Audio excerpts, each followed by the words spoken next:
Halo teman-teman, kami dari kelompok 5 ingin memaparkan materi mengenai Financial Information System atau Sistem Informasi Keuangan. Sebelumnya, perkenalkan aku Ayu Veronica, kemudian ada teman-temanku. Oke, langsung saja kita ke pembahasan ya teman-teman.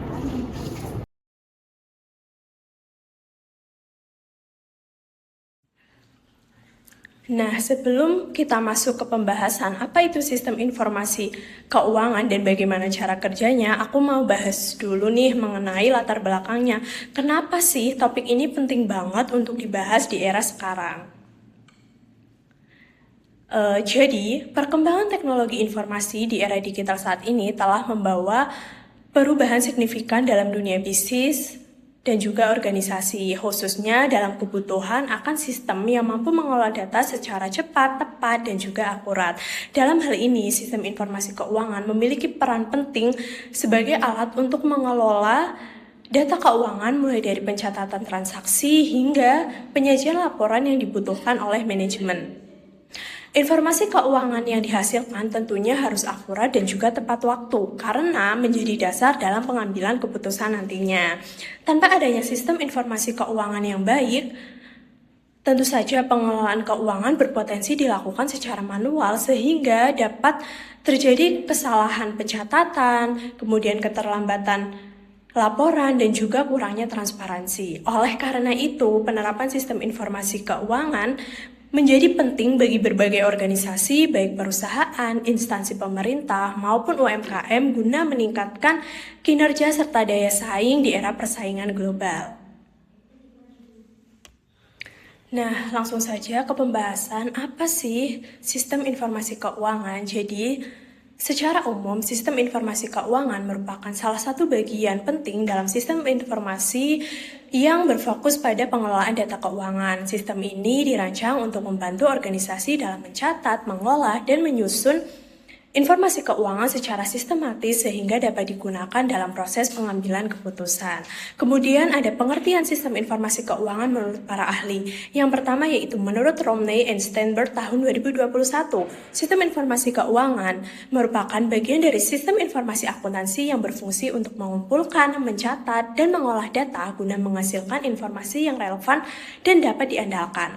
Pendapat ini menekankan bahwa kualitas informasi yang dihasilkan menjadi hal utama dalam sistem ini.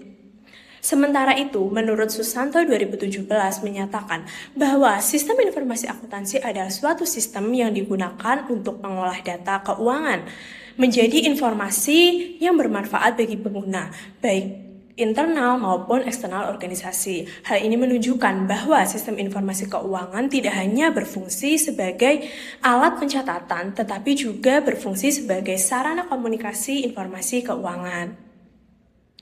Nah, jadi secara singkatnya ya teman-teman, atau secara sederhananya, sistem informasi keuangan dapat dipahami sebagai alat yang mengubah data transaksi keuangan menjadi informasi yang memiliki makna dan nilai guna. Data yang awalnya hanya berupa angka-angka transaksi, kemudian akan diproses menjadi laporan keuangan yang dapat dipahami oleh manajemen maupun pihak lain yang berkepentingan. Selanjutnya di sini saya akan menjelaskan mengenai komponen-komponen dalam sistem informasi keuangan. Agar sistem informasi keuangan dapat berjalan dengan baik, tentu tidak hanya bergantung pada satu unsur saja. Menurut Susanto 2017, sistem informasi keuangan terdiri dari beberapa komponen utama yang saling terintegrasi dan saling mendukung satu sama lain. Ada 6 komponen utama dalam sistem informasi keuangan. Yang pertama ada hardware, kemudian software, brainware, prosedur, database, dan jaringan komunikasi. Saya akan menjelaskan yang pertama terlebih dahulu, yaitu hardware atau perangkat keras. Merupakan alat fisik yang digunakan untuk menjalankan sistem seperti komputer, server, printer, dan perangkat input atau output lainnya. Hardware berfungsi sebagai media untuk memasukkan, memproses, dan menampilkan data. Kemudian ada software atau perangkat lunak, adalah program atau aplikasi yang digunakan untuk mengolah data keuangan. Contohnya seperti aplikasi akuntansi, sistem ERP, dan software keuangan lainnya. Software ini membantu memproses data menjadi informasi yang dibutuhkan. Kemudian yang ketiga ada brainware atau pengguna, adalah orang-orang yang terlibat dalam penggunaan sistem seperti operator, akuntan, manajer, dan analis sistem. Peran manusia sangat penting karena merekalah yang mengoperasikan dan mengendalikan sistem. Kemudian komponen berikutnya ada prosedur. Prosedur merupakan aturan atau langkah-langkah yang harus diikuti dalam menjalankan sistem. Prosedur ini memastikan bahwa sistem berjalan secara konsisten dan sesuai dengan tujuan organisasi. Kemudian ada database. Database merupakan tempat penyimpanan data keuangan. Data yang tersimpan harus terorganisir dengan baik agar mudah diakses dan diolah kembali ketika dibutuhkan. Nah, komponen yang terakhir adalah jaringan komunikasi. Jaringan komunikasi memungkinkan pertukaran data antar bagian dalam organisasi. Dengan adanya jaringan, informasi dapat diakses secara real-time oleh berbagai pihak yang membutuhkan. Baik, itu tadi penjelasan mengenai komponen-komponen sistem informasi keuangan. Selanjutnya, teman saya akan menjelaskan mengenai fungsi dari sistem informasi keuangan.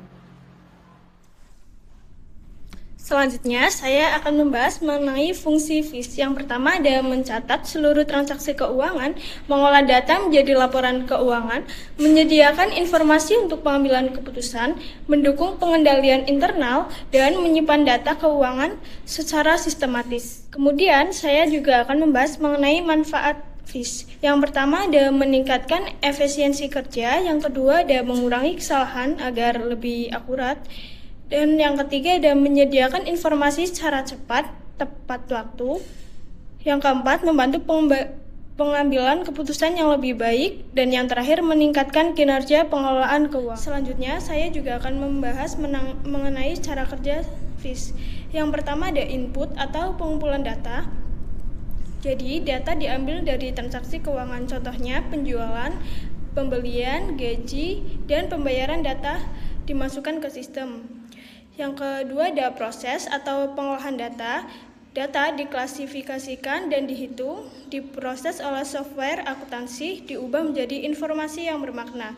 Yang ketiga ada output atau hasil atau laporan. Hasil berupa laporan keuangan, contohnya laporan laba rugi, neraca, arus kas yang digunakan untuk evaluasi dan keputusan.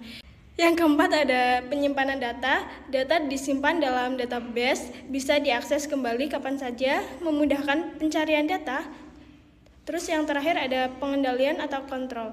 Sistem diawasi agar tetap akurat dan aman, mencegah kesalahan dan kecurangan. Contohnya ada password, hak akses, dan audit. Selanjutnya akan membahas mengenai kelebihan dan kekurangan yang akan dibawakan oleh Dinda. Selanjutnya, saya akan menjelaskan kelebihan dan kekurangan FIS. Kelebihan sistem informasi keuangan, yang pertama, mempercepat pengolahan data. Sistem mampu mengolah data dalam waktu yang lebih singkat dibandingkan metode manual. Yang kedua, ada meningkatkan akurasi informasi. Penggunaan sistem yang terkomputerisasi dapat mengurangi kesalahan manusia dalam pencatatan data. Yang ketiga, ada informasi real-time. Data keuangan dapat diakses kapan saja dan selalu diperbarui secara langsung. Yang keempat, meningkatkan efisiensi dan produktivitas. Mengurangi pekerjaan manual sehingga karyawan bisa fokus dalam pengambilan keputusan. Yang terakhir, ada mendukung pengendalian internal. Sistem dilengkapi dengan fitur kontrol dapat membantu mencegah kecurangan dan penyimpangan. Kemudian saya akan menjelaskan kekurangan sistem informasi keuangan. Yang pertama, biaya implementasi tinggi, membutuhkan investasi yang besar untuk hardware, software, dan pelatihan karyawan. Yang kedua, ada ketergantungan pada teknologi. Jika sistem error, maka aktivitas keuangan bisa terhenti.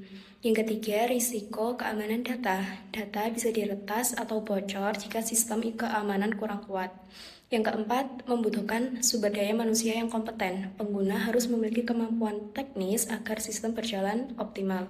Yang terakhir, ada potensi kesalahan input dapat menghasilkan informasi yang tidak akurat. Baik, selanjutnya ada implementasi sistem informasi keuangan. Digunakan oleh perusahaan, instansi, dan UMKM menggunakan sistem Enterprise Resource Planning, data terintegrasi dan real time, menggunakan software akuntansi untuk pencatatan otomatis, meningkatkan efisiensi dan transparansi keuangan.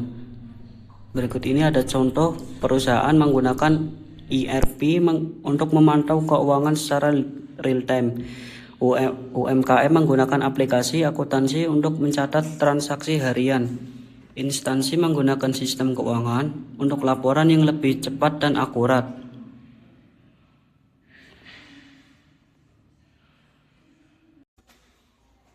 Nah, berdasarkan pembahasan yang telah dipaparkan sebelumnya, kesimpulannya adalah sistem informasi keuangan merupakan bagian penting dalam organisasi yang berfungsi mengolah data keuangan menjadi informasi yang berguna untuk pengambilan keputusan. Sistem ini terdiri dari komponen seperti perangkat keras, perangkat lunak, sumber daya manusia, prosedur, database, dan jaringan yang saling terintegrasi untuk menghasilkan informasi yang akurat dan tepat waktu. Selain meningkatkan efisiensi dan akurasi, sistem ini juga mendukung pengendalian internal serta kinerja pengelolaan keuangan. Meskipun memiliki kendala seperti biaya implementasi dan resiko keamanan data, sistem informasi keuangan tetap berperan penting dalam meningkatkan efektivitas organisasi di tengah perkembangan teknologi dan persaingan yang semakin ketat. Oke, itu saja materi yang dapat kelompok kami paparkan. Kurang lebihnya mohon maaf. Sampai jumpa.